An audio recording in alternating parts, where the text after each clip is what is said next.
Dziedāšana man dod iespēju atpūsties no ikdienišķās dzīves, jo dziedot tādu seju, ka es esmu komandā un ir iespēja atslēgties no ikdienas stresa. Ikdienā ar studijām un darbu nāk daudz darīt, un tāpēc patīk atrasties tā kā kora ģimenē, kurā tu jūties kā atpūties.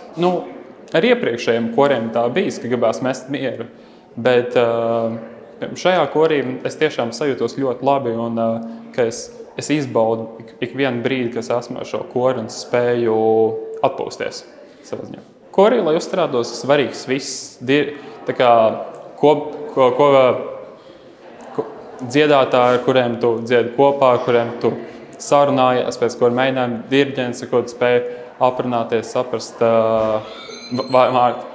kā labāk uzdoties dziedāt, un vispār atmosfēra. Kā kors tas ir viss, kas uzlabo to labās sajūtas. Es daudz mācos klausoties ierakstus dziesmu svētkiem, tāpēc es jau pierodu dzirdēt visu melodiju, visus vārdus, un no sākuma tā parasti ir melodija, pie kuras mācos. Savā ziņā veids, kā atpūsties, kaut gan šis ir darbs dziedāt, tas tik un tā veids, kā tu atpūties un vari atpūsties no ikdienas šajā darba.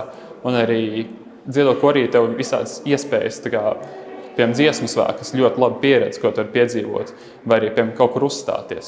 Man pašam šie būs pirmie dziesmu svētki vispārējie, bet man ir tāda sajūta, ka ļoti liela enerģija un tāda kopā būšana dziedot, un es izbaudu sadziedāšanās un to visu.